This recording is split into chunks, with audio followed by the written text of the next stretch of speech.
Hello students, welcome to DCM classes. Today we'll be starting the next capsule for 3D geometry and this capsule consists of the straight line in space and shortest distance. मतलब इस वाले capsule में हम लोग straight lines in space जो concept जो समझेंगे वो होंगे स्ट्रेट लाइन की इक्वेशन क्या होती है और उसके प्रॉब्लम्स किस तरह से सॉल्व करते हैं और shortest distance between the straight lines किस तरह से फाइंड आउट करते हैं। तो यहाँ पर मैं स्टार्ट कर देता हूँ। तो पिछले क्लास में हमने वैसे डायरेक्शन कोसाइंस और डायरेक्शन एक बार रिव्यू कर देता हूँ कि पिछले क्लास में हमने डायरेक्शन कोसाइंस डायरेक्शन रेशियोज पढ़ लिए थे। इस वाली क्लास में हम लोग क्या क्या पढ़ेंगे, इक्वेशन ऑफ लाइन स्टार्ट करते हैं। इक्वेशन ऑफ लाइन क्या था कि सबसे पहले जो कोई भी इक्वेशन ऑफ लाइन जो होती है वेक्टर फॉर्म में हम इस तरह से रिप्रेजेंट करते हैं। The equation of line is r vector is equal to a vector plus alpha b vector where alpha is a constant. Alpha is any constant जो कि आप लिख सकते हो कुछ भी। मैंने अल्फा लिखा है लेकिन अल्फा की जगह पर आप कोई और दूसरा कांस्टेंट भी ले सकते हो। अल्फा मतलब उसकी जगह लेमडा भी ले सकते हो, किसी किसी बुक्स में आपको लेमडा भी मिल जाएगा। अब ये r vector is equal to a vector plus alpha b vector का मीनिंग क्या है? इसका मीनिंग है कि this is the equation of a line which is passing through a vector which is passing through a point P whose position vector is a vector। Position vector को आप तो आप जानते ही होगी पोजीशन वेक्टर क्या होता है कि जब ओरिजिन से जो आपका रेफरेंस पॉइंट है किसी भी पॉइंट को अगर आप उस पर वेक्टर बनाओगे उस पॉइंट का जो पोजीशन को रिप्रेजेंट करता है वेक्टर उसको हम पोजीशन वेक्टर कहते हैं। ओके, अब किस this equation of line which is having a point a vector as its position vector which is passing through a point P whose position vector is a vector and is parallel to another vector whose which is B vector। मतलब कि क्या है कि हम लोग यहाँ पर इस वेक्टर की इक्वेशन लिखी है हमने यार, r vector is equal to a vector plus alpha b vector, जिसमें पॉइंट P क्या है जिसका पोजीशन वेक्टर है a vector and this vector is parallel to b vector. Okay, ये होती है इसकी डेफिनेशन। अब अगर इसको आप बोलोगे कि इसको कार्टेशियन फॉर्म में लिखो तो कार्टेशियन फॉर्म में क्या होगा कि यहाँ पे मान लीजिए यहाँ पर कार्टेशियन फॉर्म में मैंने दो फॉर्मूले लिखे हुए हैं यहाँ पर, passing through the point x1 y1 z1 and with the direction ratios a b c. x minus x one by a is equal to y minus y one by is equal to z minus z by c is equal to lambda. अब यहाँ पर आपको पता होगा कि जब direction ratios हमने use किए तो डायरेक्शन कोसाइंस भी यूज़ कर सकते हैं क्योंकि डायरेक्शन रेशियोज और डायरेक्शन कोसाइंस आपस में एक रेशियो में डिवाइडेड होते हैं। ये मैंने पिछली क्लास में अच्छे से एक्सप्लेन कर दिया था आपको। तो डायरेक्शन कोसाइन रेशियो की जगह पर हम डायरेक्शन कोसाइंस भी यूज़ कर सकते हैं। तो यहाँ पे मैंने यूज़ कर दिया। तो ये फॉर्मूले ओके हैं। अब हम इस फॉर्मूले पर आते कैसे हैं? ये फॉर्मूले पर हम तब आते हैं कि जैसे कि मान लीजिए यहाँ पर अब इस पर दिया हुआ है कार्टेशियन फॉर्म में this is passing through the point x1 y1 z1, यानी कि हमारा जो ए वेक्टर हो गया वो ए वेक्टर यहाँ पर क्या हुआ, this is equal to x1 i cap plus y1 j cap plus z1 k cap. Meaning point P जो है कार्टेशियन फॉर्म में x1 y1 z1 है। ओके, अब दिस इज ए वेक्टर। अब बी वेक्टर क्या है? B vector is a vector whose which is parallel to this vector. Our vector जो हमें जिसकी इक्वेशन निकालनी है, बी वेक्टर के जो डायरेक्शन रेशियोज हैं हमें ए बी सी दिए हुए हैं। तो बी वेक्टर को हम कैसे लिख सकते हैं? A i cap plus b j cap plus c k cap. Okay, ये हमने पहले पिछली क्लास में मैंने डिस्कस कर लिया था कि जिस भी वेक्टर के direction ratios a b c होते हैं तो हम उसको वेक्टर फॉर्म में a i cap plus b j cap plus c k cap के फॉर्म में रिप्रेजेंट करते हैं। अब आते हैं इसको हम कार्टेशियन फॉर्म में कैसे कन्वर्ट करते हैं। आर वेक्टर लिख दिया। आर वेक्टर हम किस तरह से ले सकते हैं? R vector can be anything x i cap plus y j cap plus z k cap, कोई भी random vector, random point. Actually हम आर वेक्टर क्या है हमारी नज़रों में? R vector is any point जिसका लोकस स्ट्रेट लाइन होगी। एक एनी पॉइंट जो इस तरह से मूव करता है कि वो स्ट्रेट लाइन बनाता है। तो आर यहाँ पर लिख देते हैं x i cap plus y j cap plus z k cap is equal to x1 i cap plus y1 j cap plus z1 k cap plus alpha into a i cap plus b j cap plus c k cap. अब यहाँ पर आपके पास इसको जब आप आई और जे को compare करोगे तो यहाँ पर आप इसको ऐसे लिख सकते हो कि this is x minus x one i cap plus y minus y one j cap plus z minus z one k cap is equal to what, alpha a i cap plus alpha b j cap plus alpha c k cap. अब यहाँ पर आपको करना क्या है, आई को cap को compare कर दो, जे कैप को कंपेयर कर दो, के कैप को कंपेयर कर दो। ये हमेशा याद रखो कि जब भी आप वेक्टर्स को कंपेयर करते हो ना दोनों साइड में, तो उसका individual x y z component i cap j cap और के कैप इंडिविजुअल इक्वल होने चाहिए, तभी दोनों वेक्टर इक्वल होते हैं दोनों साइड में, नहीं तो नहीं होता। तो इसका मतलब आपके पास यहाँ पर कंडीशन क्या आएगी, x minus x one by a is equal to y minus y one by b is equal to z minus z one by c is equal to some alpha, ये क्योंकि एक अल्फा कांस्टेंट है यहाँ पर, ये आपका gamma की जगह पर अल्फा आ जाएगा। इस तरह से आपकी वेक्टर फॉर्म से कार्टेशियन फॉर्म आती है। तो अब मैं क्या चाहता हूँ आप लोगों को, कि आपको ये पता होना चाहिए कि अगर आपके पास कार्टेशियन फॉर्म दी हुई है क्वेश्चन में, तो आप उसको वेक्टर फॉर्म में कैसे कन्वर्ट करेंगे, और अगर आपके पास वेक्टर फॉर्म दिया हुआ है तो उसको कार्टेशियन फॉर्म में कैसे कन्वर्ट करेंगे, ये आपको अच्छे से आना चाहिए। ओके, तो ये 3 फॉर्मूले हैं, 2 फॉर्मूले हैं जिसको आपको याद रखना पड़ेगा। और आपस में इंटर कन्वर्शन भी आपको आना चाहिए, क्योंकि इंटर कन्वर्शन आप तब आसानी से कर लोगे जब ये समझ जाओगे कि what is a vector and what is b vector. This is the equation of a line which is passing through a point whose position vector is a vector and this line is parallel to a vector which is b vector। ये है इसकी definition. और a vector, अब हमने इसको Cartesian form में convert किया, तो a वेक्टर एक्चुअली हमारा था x1 y1 z1 पॉइंट, और b वेक्टर था एक वेक्टर जिसके डायरेक्शन जैसे ए बी सी है। करेक्ट, समझ में आ गया। अब चलते हैं नेक्स्ट पॉइंट पर। अब shortest distance between the lines, एक कॉन्सेप्ट आपका कवर हो गया है, ये वाला कॉन्सेप्ट अपन डिस्कस कर लेते हैं। इस कॉन्सेप्ट में हमने क्या डिस्कस किया है कि we have to find the shortest distance between the two lines. Line one है a one vector plus alpha b one vector, दूसरी लाइन है a two vector plus beta b two vector. इसका meaning क्या है, पहले तो meaning अपन समझ लेते हैं जैसा हमने पिछले कॉन्सेप्ट से समझा है। This line L1 is what, this is A line L1 which is passing through a point whose position vector is a1 vector. ये पॉइंट है पीला वाला जो मैंने दिखाया है, इसका पोजीशन वेक्टर O से a1 वेक्टर है। और and this is parallel to some line which is b1 vector, है ना। This line is parallel to b1 vector, तो ये ओके है। दूसरी लाइन के बारे में क्या है कि this is A line which is passing through a point whose position vector is a2 vector. इसको मैं ऐसे लिख देता हूँ, इसको मैं ऐसे a1 लिख देता हूँ और इसको a2 लिख देता हूँ। Okay, a2 vector and position vector a2 vector है, and this line is parallel to b2 vector. Okay, अब आपको ये शॉर्टेस्ट डिस्टेंस निकालना है। तो पहली बात तो आपको ये पता होगा, बाय ट्रायंगुलर लॉ हम क्या कर सकते हैं कि this vector a1 a2 vector हम निकाल सकते हैं, या फिर a2 a1 वेक्टर कोई भी आप निकाल लो, a1 a2 निकाल लो या फिर a2 a1 निकाल लो। अब यहाँ पर अगर मैंने a2 a1 वेक्टर निकाला तो वो क्या होगा, वो होगा a2 a1 vector plus a2 a1 vector is equal to a1 vector by triangular law of addition. तो a2 a1 वेक्टर मेरे पास क्या आ गया, this is equal to a1 vector minus a2 vector. तो यहाँ पर इसका मतलब हमारा, हमने जो ये a2 माइनस a1 वेक्टर लिखा है, ये a1 a2 वेक्टर है।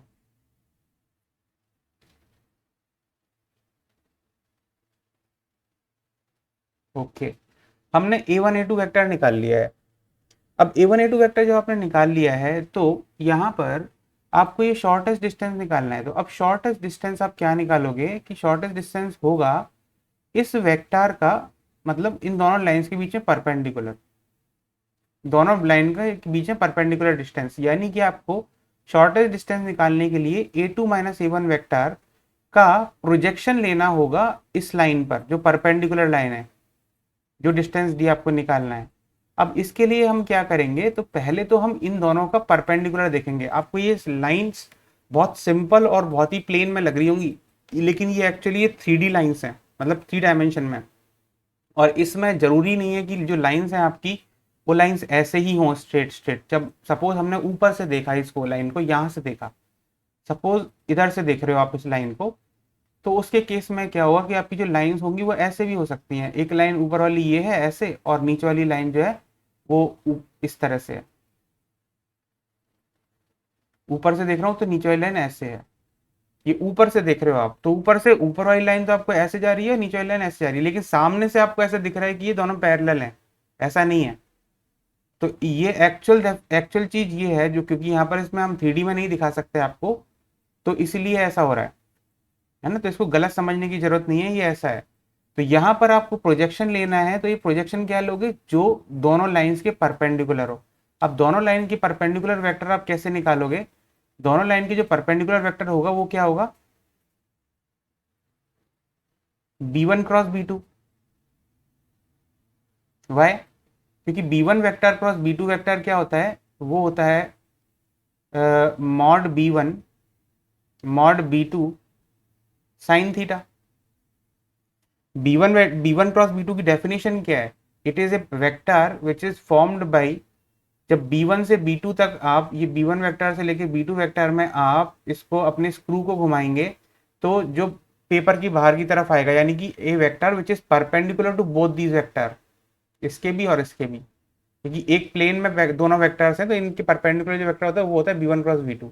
अब आपने क्या किया, इन दोनों वेक्टर्स का परपेंडिकुलर निकाल लिया दिस, ठीक है।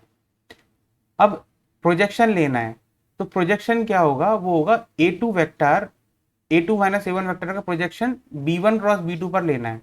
तो a2 vector minus a1 vector का प्रोजेक्शन क्या होगा, a2 vector minus a1 vector का मॉड cos थीटा। मॉड क्या होता है इन दोनों का, ये मैग्नीट्यूड डिस्टेंस का, इसका cos थीटा लेंगे तो d आ जाएगा। अब ये आप कैसे निकालोगे, क्योंकि आपको पता है कि a2 vector minus a1 vector dot b1 vector cross b2 vector अगर आप लेते हैं, तो ये होगा mod of a2 vector minus a1 vector into mod b1 vector cross b2 vector cos theta. आपको क्या निकालना है, mod of a2 vector minus a1 vector cos theta निकालना है, यानी कि इस वेक्टर का प्रोजेक्शन निकालना है b1 क्रॉस b2 पर। तो आप क्या करोगे, यहाँ पे इन दोनों को यूज कर लोगे, और यहाँ पे जो आपका जो ये वाली वैल्यू हो जाएगी, this will be equal to this thing, a2 vector minus a1 vector dot b1 vector cross b2 vector by modulus of b1 vector cross b2 vector. ये हो गया आपका शॉर्ट डिस्टेंस, जो कि आपने ऐसे निकाला है। तो होप आपको ये समझ में आ गया होगा, अच्छे से समझ लीजिए इसको, ये फॉर्मूला अगर आप इस फॉर्मूले को याद कर लीजिए, क्योंकि इसको याद करने से के अलावा इम्पॉर्टेंट क्या है, इस चीज़ को समझना कि मैंने b1 क्रॉस b2 पहले क्यों निकाला। पहले तो इजी चीज़ क्या थी कि a1 वेक्टर और a2 वेक्टर हमें पता है, तो मैंने एक क्रॉस दोनों के बीच का एक वेक्टर निकाल लिया। अब फिर मैंने इस a2 vector minus a1 vector का एक प्रोजेक्शन लिया है उस वेक्टर के अलोंग जो दोनों लाइंस के परपेंडिकुलर हैं, b1 और b2 के। क्यों इसलिए लिया मैंने ये चीज, क्योंकि अगर टॉप से आप देखोगे तो टॉप से ये लाइंस ऐसे हो सकती हैं, ऐसे ऐसे, जरूरी नहीं है ये पैरेलल ही हो, ऐसे करके ऐसे भी हो सकती हैं। टॉप से आप देखोगे सामने से ऐसा दिख रहा है, तो इसलिए हमें एक वेक्टर ऐसा लेना पड़ता है जो दोनों के परपेंडिकुलर हो, दोनों वेक्टर्स के। तो ये है क्रॉस, दोनों वेक्टर का परपेंडिकुलर, और इसका आप प्रोजेक्शन ले लोगे इस पर, तो ये शॉर्टेस्ट डिस्टेंस आ जाएगा। होप आपको ये कॉन्सेप्ट समझ में आ गया होगा। अब हम करते हैं इसके ऊपर एक प्रॉब्लम। ये प्रॉब्लम है ये, the vertices b c of a triangle a b c lie on the line. अब देखिए यहाँ पर आपको लाइन क्या दी हुई है, x प्लस 2/3 इक्वल टू y माइनस 1/0 is equal to z upon 4। BC is equal to 5 unit दिया हुआ है, the area of the triangle given that the point A is 1,-1,2। अब इससे मैं क्या कंक्लूड कर सकता हूं कि this is, suppose this is our line L, है ना, दिस इज अवर लाइन। अब ये line should be passing through a point which is -2,1,0, क्योंकि जब ये इक्वेशन होती है तो हमने देखा है यहाँ पर कि if this is the equation of a line then it is passing through the point x1 y1 z1, और इसके डायरेक्शन रेशियो होते हैं ABC। ओके, तो ये लाइन -2,1,0 से पास कर रही है, और इसके drs क्या हैं, drs हैं इसके 3,0,4, यानी कि any vector parallel to this line क्या होगा, 3i plus 0j plus 4k। Okay, तो मैं इसको अगर वेक्टर फॉर्म में लिखना चाहूँ तो मैं इसको कैसे लिखूंगा? Line is -2i plus j plus 0k plus some lambda constant into 3i plus 0j plus 4k। ये वेक्टर फॉर्म में इक्वेशन लिखता मैं इसकी। ये बस मैंने आपको समझाने के लिए किया है। तो प्रॉब्लम पे आते हैं। अब इससे क्या हो रहा है, एक पॉइंट पास, ये पास कर रहा है, पॉइंट पास कर रहा है।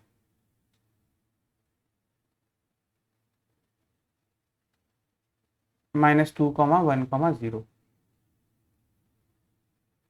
BC is 5 unit. And the area of the triangle given that the point is this.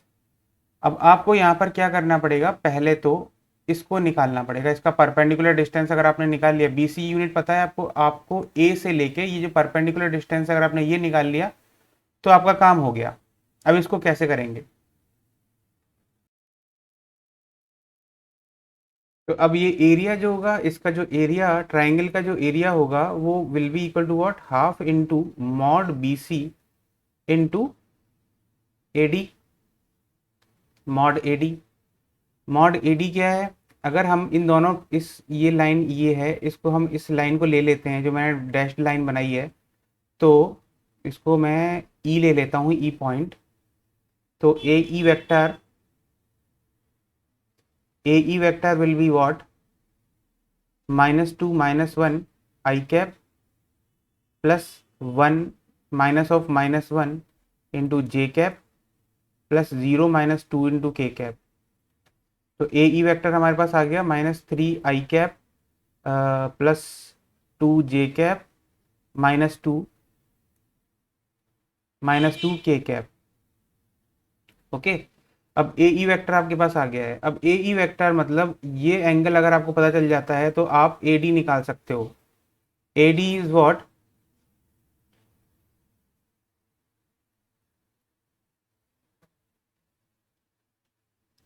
mod AD is equal to, AD distance is equal to mod of AE sin theta. Triangle वो ले रहे हैं, बस trigonometry use कर रहे हैं।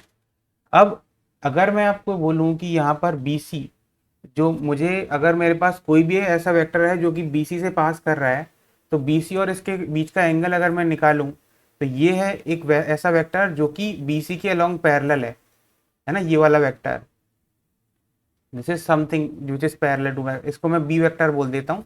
तो B vector इससे पास कर रहा है, तो यानी कि b vector cross AE vector अगर मैं लेता हूं तो which is equal to mod B vector mod AE vector into sine theta, है ना। तो हमें मॉड AE साइन थीटा निकल जाएगा which is B vector cross AE vector by mod B, इससे निकल जाएगा हमारे पास। मॉड B हमें निकालना था, B vector cross AE vector निकालना पड़ेगा हमें। तो B vector cross AE vector क्या हुआ, IJK304 एंड -3 2 -2, ये हो गया आपका B वेक्टर क्रॉस AE। तो I into -8 -j into -6 plus 12 plus k into 6, यानी कि B क्रॉस AE आ गया आपका -8i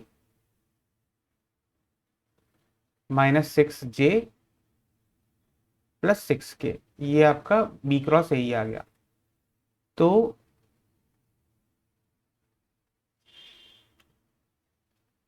-8i -6j plus 6k by mod B vector क्या है, mod B vector is √9 plus 16 which is 25 which is 5, so this is equal to 5। तो ये आ गया आपका mod B vector, B cross AE by mod B vector आपने निकाल लिया है यहाँ पर, which is AE sine theta, ये निकाल लिया आपने। अब यानी कि AE साइन थीटा आप निकाल चुके हो, तो AE साइन थीटा आपने निकाल लिया है विच इज AD। तो बस आपको इस फॉर्मूले में रखना है which is a half into 5, BC is 5 unit into mod AD. Mod AD will be what? Your 64 root over 64 plus 36 plus 36 upon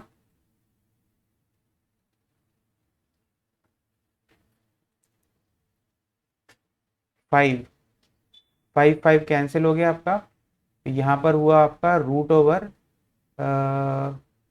136 upon 2. तो this should be equal to what?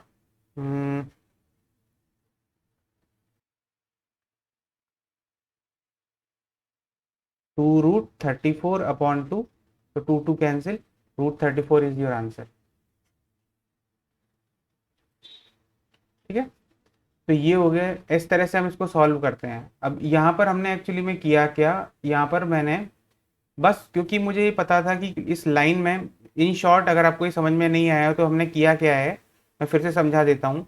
ये जो लाइन थी, हमें ये दिया हुआ था, ये लाइन गिवन थी. अब इस लाइन पर कोई भी पॉइंट हमने इससे निकाल लिया, -2, 1, 0, और ये पैरेलल है इस वेक्टर के, पैरेलल है हमारे 3i प्लस 0j प्लस 4 के, इसके पैरेलल है. तो हमने क्या किया, हमने ए ई वेक्टर निकाला, और ए ई वेक्टर से mod A E sine theta will be equal to A D हो जाएगा हमारे पास, कि हमारा एरिया होगा half into B C into A D distance. अब यहाँ पर ए डी को हमने निकाला था, ए डी को हमने निकाला mod A E sine theta करके, mod A E sine theta. और mod A E sine theta को निकालने के लिए हमने क्या किया, बी वेक्टर जो इसका पैरेलल वेक्टर था इसके, इस और ए ई का क्रॉस प्रोडक्ट ले लिया. बस ये किया हमने, तो उससे हमारे पास ए ई साइन थीटा आ गया विच इज ए डी, और ए डी की वैल्यू आते ही हमने एरिया में डाल दी which is your this area. Okay, तो अगर आपको ये वीडियो पसंद आया हो तो इसको लाइक कीजिए, शेयर कीजिए, सब्सक्राइब कीजिए. और ये थोड़ा सा आपके लिए कंफ्यूजिंग हो सकता है स्टार्टिंग में, लेकिन इसको अगर समझ में नहीं आया अच्छे से तो 1-2 बार वीडियो देखिए, बार बार देखिए. और तब भी कोई डाउट आता है तो आप मुझसे फ्री हैं, कमेंट सेक्शन में आप मुझसे डाउट पूछने के लिए पूछिए और डाउट क्लियर करिए. All the best. और अगर ये वीडियो पसंद आया तो इसको लाइक कीजिए, शेयर कीजिए और सब्सक्राइब कीजिए और कमेंट कीजिए. All the best. Thank you.